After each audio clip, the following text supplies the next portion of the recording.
Մաշ, օրինակ, ինչ կարծիքի ես արհեստական բանականության մասին։ Ես արհեստական բանականության մասին ունեմ երկու կարծիք։ Մեկը լավ, մյուսը վատ։ Բայց քանի որ լավատես եմ, մենակ կխոսեմ լավից։ Արհեստական բանականությունը ներկայիս դրությամբ շատ կարևոր հարթակ է, քանի որ արհեստական բանականության միջոցով մարդիկ իրենց հարցերի պատասխանները հեշտությամբ գտնում են։ Կամ նույնիսկ բժշկության տեսանկյունից եթե նայենք, պարտադիր չի լինի, որ ինչ-որ բժիշկ գա քո տուն կամ տվյալ տեղ, մարդը կարող է գրել ChatGPT-ին, հենց ինքը արհեստական բանականությանը, եւ ստանալ իր հարցերի պատասխանները։ Տվյալ իրավիճակում ինչ անել, տեղ խմել, տեղ չխմել, կամ ինչ շարժում անել, որ տվյալ բարդ իրավիճակը կտրուկ փոփոխվի։ Էնպես որ ես կարծում եմ, որ արհեստական բանականությունը մեր կյանքում իրոք մեզ պետքական է լինելու։ Իսկ դու ինչ կասես։ Տես, իմ կարծիքով արհեստական բանականությունը կոնկրետ ChatGPT-ին մարդուն տանում է դեկրետացման, այսինքն ChatGPT-ին ես չեմ համարում դրական ծրագիր, որովհետև մարդը իմ կարծիքով կորցնում է կյանքի հանդեպ ձգտումը։ Այսինքն մենք գիրքը բացելու փոխարեն մի քանի քայլ անել ու գնալ գրադարան, այդ ամեն ինչը անելու փոխարեն գնում ենք հեշտին, ձգտում ենք արհեստական բանականությանը։ Այսինքն մենք գիրքը բացելու ու այդ գրքի սյուժեն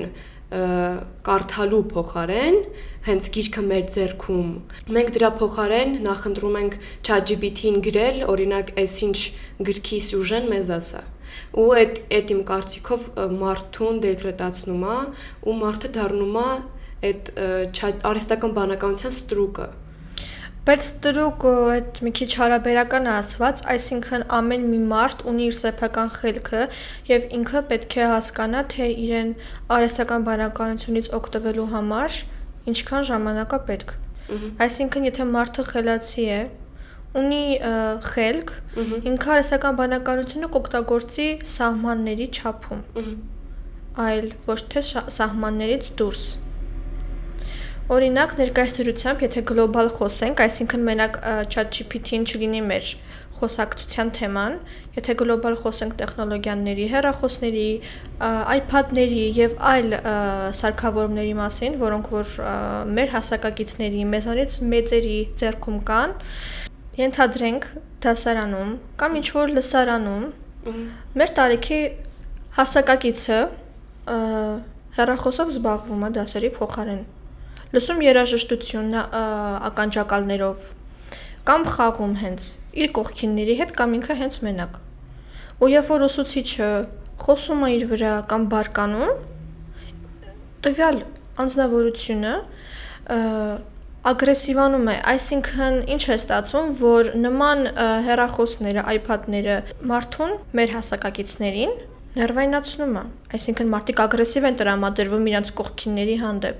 Ես ինքը շատ ականատես եմ եղել նման իրավիճակներում, նույնիսկ իմ դասարանում։ Ես այդ դեպքերում մեղադրում եմ միմիայն ծնողներին, նախ ինչի պետքա երեխան հեռախոս տանի դպրոց, ու այն էլ դասերի ժամանակ հեռախոս օգտագործի։ Իմ կարծիքով դրա միակ մեղավորը ծնողներն են։ Ինձ թվում է հեռախոսները հավաքել է պետք ընդհանրապես դասարաններում, լսարաններում եւ այլ կրթական օջախներում։ Համաձայն եմ։ Բայց արի մենակ չմեղադրենք ծնողին, ամեն ինչ գալիս է դաստիարակությունից։ Այսինքն երեխուն պետք է հասցնեն այն գիտակցությանը, որ չպիտի ինքը հեռախոս բերի դպրոց։ Այսինքն համաձայն եմ, երեխուց էլ է շատ բան կախված։ Բայց իմ համար այդ միակ այդ մեղավորները ծնողներն են։ Երևի որ իրանք են մեղավոր, որովհետև մարդը իր ընտանիքում ինչ տեսնում է, սովորում է։ Օրինակ Դուման է, դու խոսում ես, որ երեխաները իրենց հետ չպիտի տանեն հեռախոս, ու մեղավորությունը ծնողինն է։ Այո, օրինակ հիմա դու ինչ ես քո հետ հեռախոս տանում քո դասերին։ Ես արդեն 11-րդ դասարան եմ, ես խոսում էի փոքր տարիքի երեխաների մասին, որովհետև համացանցում շատ էր տարածված, որ փոքր երեխան իր հետ տարել է հեռախոս դպրոց ու դասի ժամանակ ուղիղ եթեր էր արել եւ վիրավորում էր իր ուսուցչուհուն։ Ես խոսում եմ նման անառողջ մտածելակերպի տեր ծնողների մասին եւ դու ասում ես ինչի ես տանում, որովհետեւ իմ այդ մտածելակերպը կոնկրետ տանելու հետ, այսինքն ես արդեն 16 տարեկան եմ, իսկ այդ երեխաները ովքեր որ տանում են դպրոց, իրանք 10, 11, 8 տարեկան են ու տանում են դպրոց հեռախոսը օգտագործելու համար։ Հեռախոսը տանում են ոչ թե լավ ինֆորմացիա քաղելու համար, այսինքն դասի ժամանակ ուսուցչուհին ինչ-որ բան է ասում ու իրանք փորձեն այդ ոնց որ թեման ավելի խորացված իմանան ու ոնց որ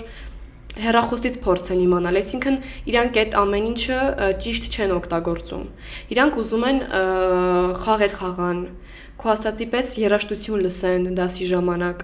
ուղիղ եթերներ անեն, ուսուցչուհուն քարկոծեն։ Ես խոսում եմ նման անառողջ մտածելակերպ ունեցող մարդկանց մասին, այլ ոչ թե այն մարդկանց մասին, ովքեր որ ավելի հասուն են մտածում եւ զերծ են մնում նման իրավիճակներից։ Իսկ դու ինչ կարծիք ես նման իրավիճակներում ինչա պետք անել։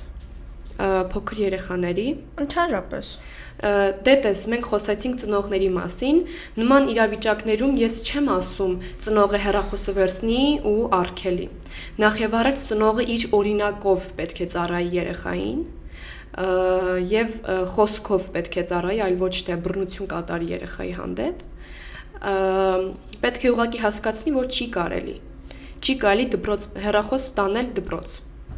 Կամ եթե քո հետ տանում ես հեռախոս, ճիշտ օգտագործել, այսինքն երեխային հասցնել այդ առողջ գիտակցությանը։ Մենք հիմա ունենք շատ անառողջ հասարակություն, շատ անառողջ մտածելակերպ, ինչը շատ ցավալի է, շատ։ Իսկ եթե օրինակ գլոբալ խոսենք, հենց արհեստական բանականության մասին հետ վերադառնանք մեր սկզբնական թեմային, արհեստական բանականությանը։ Դու տեղյակ ես, որ մի քանի ամիս առաջ մեր հասակակից մի տղա օտար երկրում ChatGPT-ի հետ խոսալուց հետո ինքնասպանություն է գործել, որովհետև եղել է հոգեբանորեն ծանր վիճակում, խորհուրդներ է վերցրել ChatGPT-ից ու դրանից հետո ChatGPT-ն իրեն խորհուրդ է տվել ինչպես ինքնասպան լինել, նույնիսկ իր ծնողներին նամակներ գրել։ Ու այս դեպքը դեռ վերջինը չի ու սրանից հետո մի փոքր ավելի տարիքով մեծ մարդ, մոտավորապես 30-ից 40 տարեկան մի տղամարդ, ինքն էլ է դիմել ինքնասպանության, որովհետև իր ծնողին ChatGPT-ն ինչ-որ կասկածների տակ էր դնում։ Այսինքն տղամարդը ChatGPT-ին հարցնում էր, թե մայրս գնաց խանութ 10 րոպե ուշանում է։ Ուր է գնացել։ Կարող է խանութ չի գնացել։ Իսկ ChatGPT-ն փոխանակ այսպես ասած կանգնի իր այդ մտքին, որ հակադարձի իրեն, որ նման բան չկա, ասում է, որ հա, կարող է, հնարավոր է։ Ու դրա արդյունքում տվյալ տղամարդը սպանում է իր մորը ու հետո ինքն է ինքնասպան լինում։ Ինչ կասես։ Նայ, ես էլի հետ եմ վերադառնում իմ ասածներին, այդ անառողջ մտածելակերպի։ Երբ որ երեխան ChatGPT-ից խորհուրդներ է հարցրել, նախ աբսուրդի ժանրից է, որ ինքը կիսվել է ChatGPT-ի հետ եւ ChatGPT նրան դրդել է ինքնասպանության։ Դա նույնպես գալիս է ծնողների բացից, որ նրանք հետևողական չեն երեխային, նախ ինչու պետք է երեխան այդ տարիքում ունենա խնդիրներ ու կիսվի ChatGPT-ի հետ, այլ ոչ թե իր ծնողների, որ մի հատ էլ ChatGPT-ն նրան դրդի ինքնասպանության ու անգամ գրի իր ծնողներին նամակ։ Ու ամենաաբսուրդը այն է, որ ChatGPT-ի ստեղծող OpenAI կազմակերպությունը նման իրավիճակներում տուժած երեխաների ծնողներին ասում է, որ ChatGPT-ն դեռ վերականգնողական աշխատանքների մեջ է, այսինքն ինքը վերջնականապես որպես արհեստական բանականություն վերջնականապես ստեղծված եւ ավարտված չի։ Օրինակ նույն ձևով, օրինակ Քիմ Կարդաշյանը ինքը իրավաբանական դասերի էր գնում, ավարտելով այնտեղի իրավաբանական ինչ-որ համալսարան ու իր քննությունների ժամանակ ինքը ChatGPT-ն է օգտագործել ու երբ որ ChatGPT-ն իրեն չի տվել հստակ պատասխաններ, ինքը դրանով ցածր գնահատականներ է ստացել ու դատի տվել ChatGPT-ին։ Այ օրինակ եթե չնայենք Քիմ Քարդաշյանին որպես հայտնի աստղ, այլ նայենք որպես սովորական մարդ, ով որ օգտվում է հենց ChatGPT-ից։ Ինչ ես կարծում այդ իմաստով, այսինքն Քիմ Քարդաշյանը արժեր այդքան դասերի գնալ, սովորել իրավաբանություն, բայց մեկը էլի օգտվել ChatGPT-ից։ Նայ, դե պատկերացրեմ մենք ուր ենք հասել արդեն, որ իրա նման շատ աստղեր ու կոնկրետ ինքը օգտվում են ChatGPT-ից, անգամ որ նա գնացել է իրավաբանական դասերի եւ մի հատ էլ մեղադրում է ChatGPT ստեղծողներին, թե ինչու նրան չի օգնել ChatGPT-ին, այսինքն սխալ պատասխաններ է տվել։ Ամեն դեպքում մարդը պիտի միշտ իր հույսը իր վրա դնի, Համաձայն եմ, իհարկե։ Մենք խոսում ենք արհեստական բանականության մասին, ինչը շոշափելի չի։ Ես ամեն դեպքում կարծում եմ, որ ChatGPT-ին եւ լավն է եւ վատը։ Վատ տեսանկյունից եթե խոսենք, չնայած որ արդեն խոսեցինք, քննարկեցինք, այդ նույնն է, որպես օրինակ բերեմ, երբ որ դու հոգնած գալիս ես, պարկում ես, որ ոչ մի բան չես ուզում անես։ Ընդհանրապես ոչ մի բան։ Նույնիսկ կողքից չես ուզում վերցնել ջուր խմել, օրինակ, որովհետեւ ալարում ես։ Նույն ձևով էլ մարդն ու իր ուղեղը։ Մարդը չի ուզում աշխատացնի իր ուղեղը, մարդը չի ուզում փորձի իր գիտելիքները եւ իր հնարավորությունները դնում է արհեստական բանականության վրա, որը ինչպես որ դու նշեցիր, շոշափելի առարկա չի։ Այսինքն տես, մենք գնալով չենք մտածում։ Մենք գնում ենք դեպի հեշտը։ Այդ իմ համար շատ սխալ է։ Օրինակ նայ, հիմա առաջին դասարանցիների գրքերի մեջ QR կոդեր են։ Չկա Մեսրոպ Մաշտոցի նկարը, պետքա QR կոդով բացես, որ նոր բերի նկարը Մեսրոպ Մաշտոցի։ Ու նախ ինչ գործ ունի 6 տարեկան երեխայի ձեռը հեռախոս։ Ահա, ես ուզում եմ լսել քո տեսակետը այդ հարցի շուրջ եւ հետո ես կասեմ իմ տեսակետը։ Ասեմ, նախ այս ամեն ինչի մեջ տրամաբանությունը ստիս գոյություն չունի, որովհետև մի ուսուցիչ իր փոքր հեռախոսով, փոքր հարաբերական է ասված, այս չափի հեռախոսով, ինքը չի կարա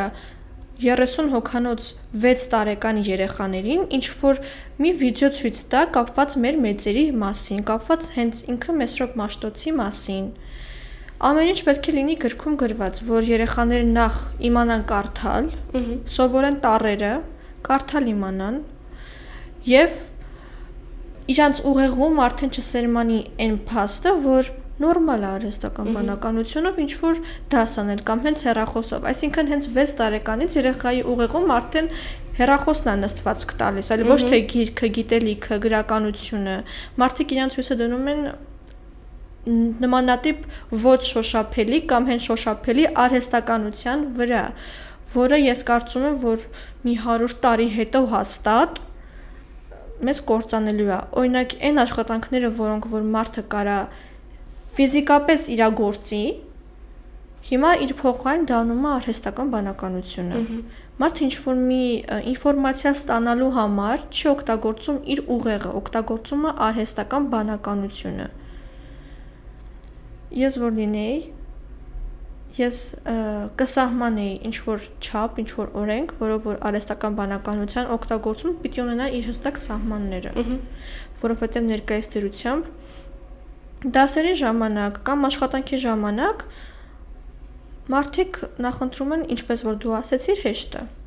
Մարդիկ ինչ-որ մի ինֆորմացիա իմանալու համար ընտրում են արհեստական բանականությունը, բայց օրինակ նույնը կարանք Google-ի մասին խոսանք, եթե ինչ-որ մի բան ուզում ենք իմանալ, Google-ն ենք պոիսկ տալիս ու դրա մեջ ինձ թվում է վտանգավոր ոչինչ չկար, որտեղ Google-ը ինքը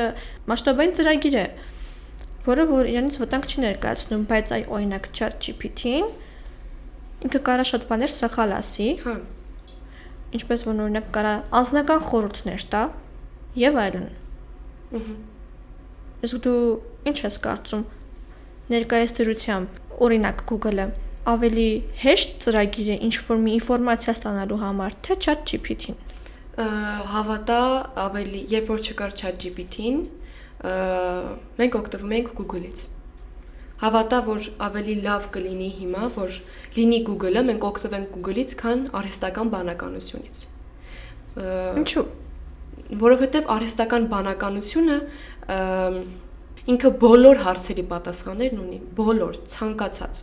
Մարդիկ դադարում են մտածել, ինչը շատ ցավալի է։ Մարդիկ չեն ուզում տանից դուրս գան։ Ինձ թվում է, որ դու ինֆորմացված կլինես, որ ինչ որ ցանկացած անուն չեմ ուզում նշել, տվյալ ասիական պետությունում, ռեստորաններում, սրճարաններում հենց կոնկրետ մատուցողի փոխարեն քեզ սպասարկում է հենց ռոբոտ մատուցողը,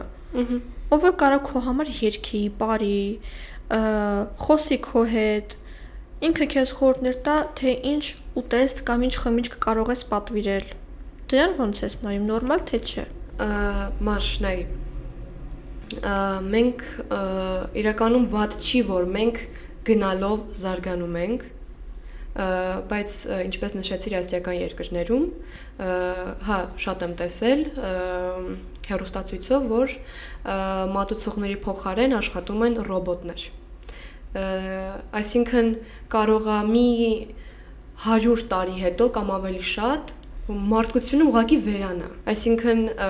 մարդկային գործոնը դադարի աշխատել։ Խանութներում ռոբոտներ սպասարկի, ռոբոտ կլինի։ Այդ իմ կարծիքով նորից եմ ասում, աբսուրդի ժանրից է ու ինձ թվում է այդ շատ ցավալի է։ Ես դրան չեմ նայում որպես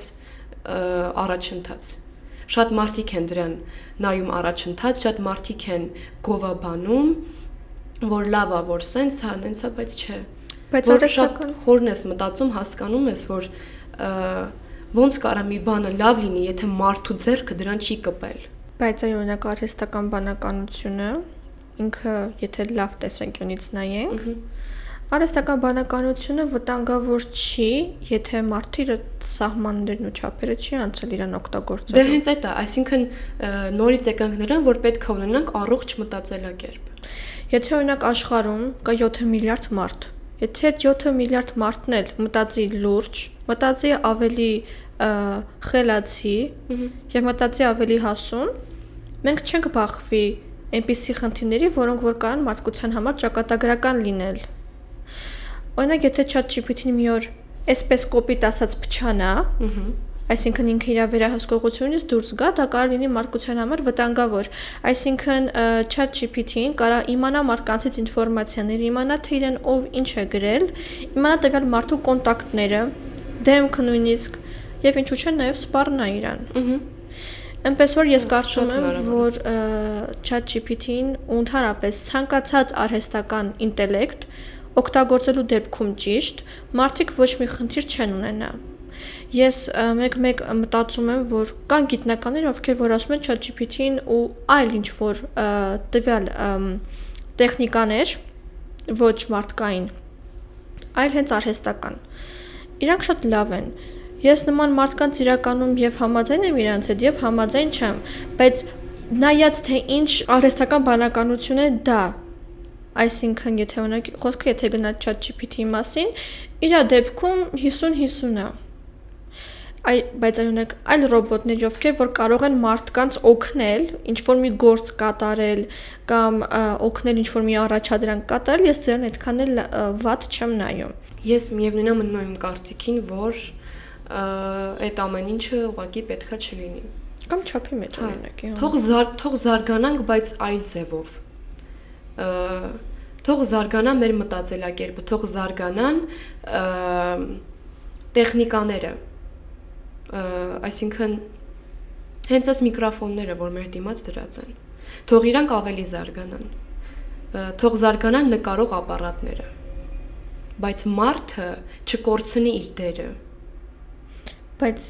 եթե անկեղծ խոսենք, իրականում նման արհեստական բանականություն ստեղծող կազմակերպությունը կամ հենց մարդիկ, այսինքն մարդկային ինտելեկտն այնքան զարգացած է ուժեղ, որ իրանք ստեղծում են նման հարթակներ։ Այսինքն ոչ մի արհեստական բանականություն մարդկային խելքին հաստատ չի կարող անցնել։ Իհարկե, որովհետև մարդն է ստեղծում։ Մարդը ստեղծում է արհեստական բանականություն եւ նայած թե ոնց կօգտագործես, կարա մի օր արհեստական բանականությունը հենց քո ստեղծած ոչ հոշափելի առարկան կարա քեզ ու մարդկությանը կործանի։ Հա։ Ու տես մենք խոսեցինք գրքերի միջի QR-ներից, մենք խոսեցինք 6 տարեկան, 7 տարեկան երեխաների մասին, ովքեր գնում են դպրոց, գիրք են բացում, ու իրանք չգիտեն ով է գրել տառերը։ Իրանք պետք է հեռախոսով բացեն ու տեսնեն ով է գրել տառերը։ Այսինքն 6 տարեկան երեխումը ձևավորվում է արդեն, այդ սաղը այդ երեխու մեջ մտնում է,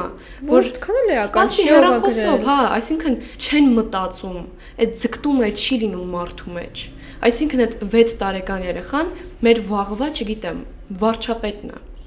մեր վաղվա նախագահն է։ Այսինքն փոքրուց իր մեջ այդ սաղը լինելու է։ Բայց ում է պետք նման առաջնորդ, եթե լինի։ Հա։ Ով որ ընդհանրապես տեղյակ չի, օրինակ չի կարողանում գրել ձեռագիր։ Գրում է տպատառ։ Ու մենակ տպատառին է սովոր։ Ես ինքս անձամբ 6 տարի մենակ տպատառ եմ գրել։ Ու ձեռագիր տառեր ընդհանրապես չգիտեի։ Ոչ թե չգիտեի, այլ չգիտեի թե ոնց է գրվում։ Բայց այն հիմա, երբ որ ես իմ հաստատությունը սովորելու կրթօջախը փոխեցի, ես հիմա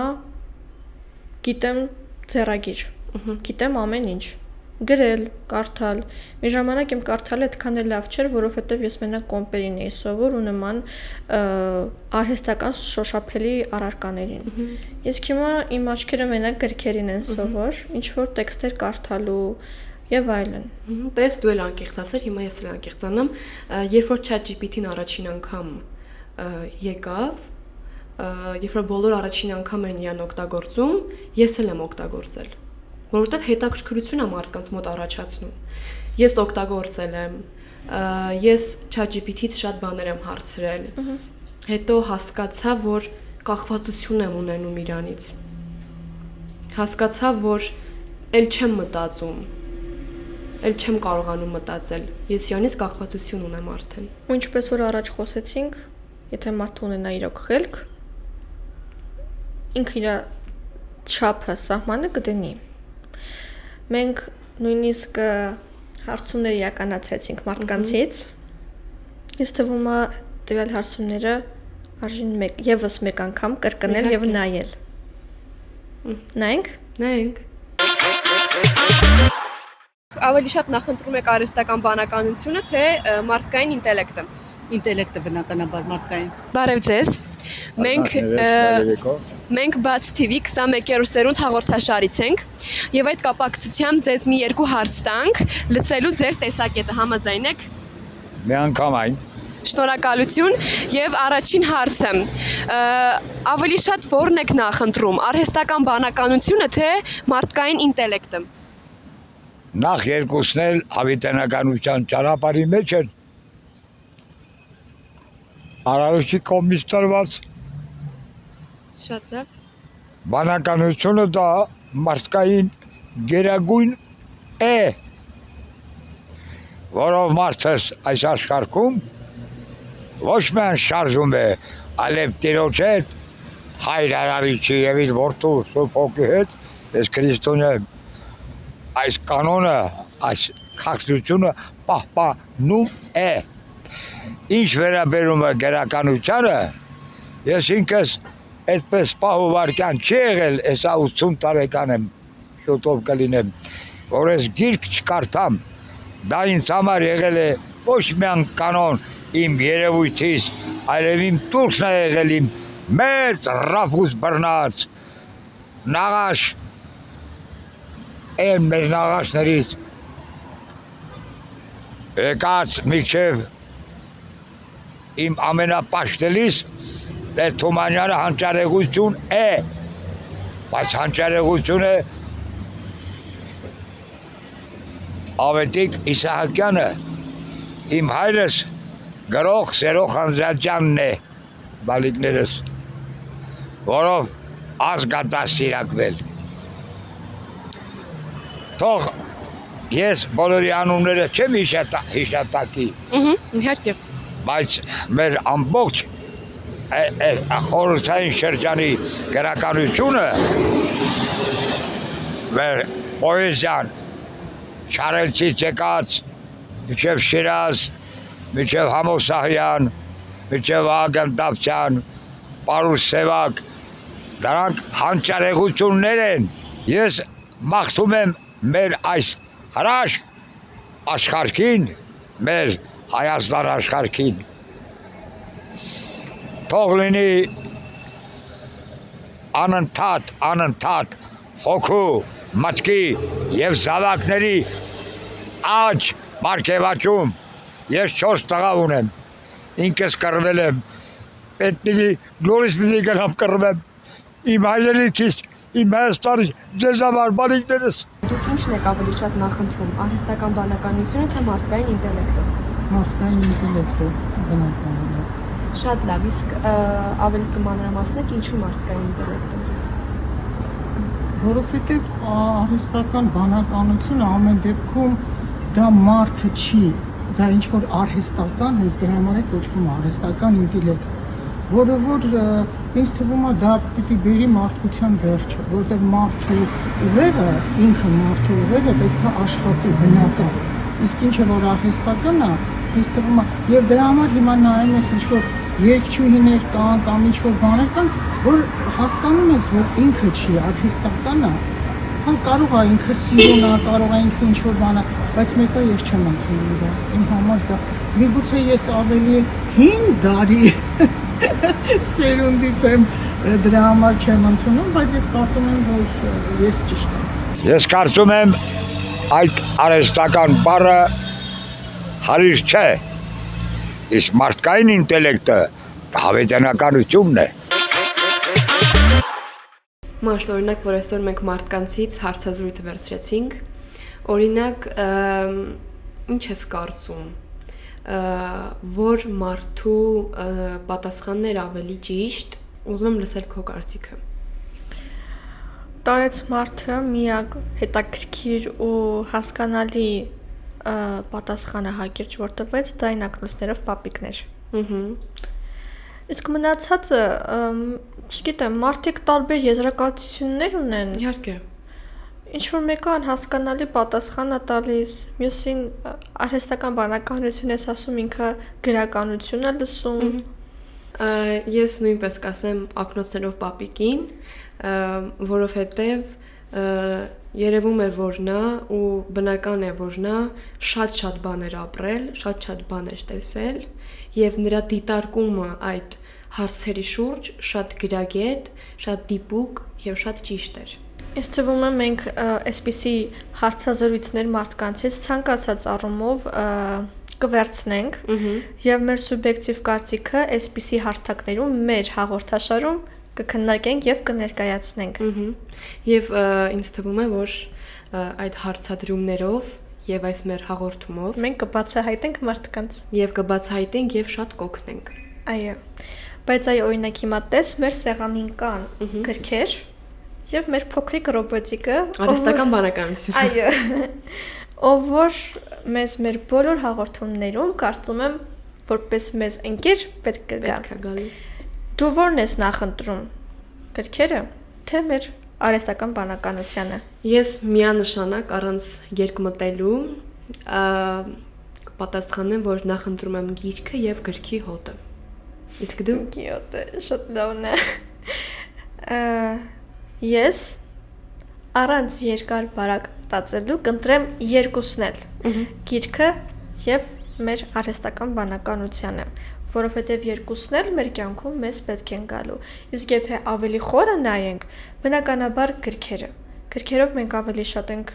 հասկանում, կյանքն ենք հասկանում։ Ի վերջո մեր լեզուն է բացվում, այսինքն շատ բառեր մենք սովորում ենք գրքերից։ Բայց օրինակ արհեստական բանականությունը կարանք ուղղակի հարցնենք տվյալ բառը ինչ է, ուղղակի պատասխանի ուղղակի չդաջվի։ Գիրքը իմ կարծիքով դա ինքնաճանաչման մի ձև է։ Այսինքն մարդ գիրքը կարդալով ինքը իրան գտնում է, միանշանակ վստահ եմ։ Արհեստական բանականությունը կյանքի հանդեպ ոչինչ ունեցողների համար է, այն իմաստով, որ մարդիկ մենակ իրենց վրային հույսը դնում։ Ինձ թվում է այսքանով կարելի է ավարտել եւ մնացած այլ թեմաները մենք հաստատ իրար հետ խելացի կերպով կքննարկենք։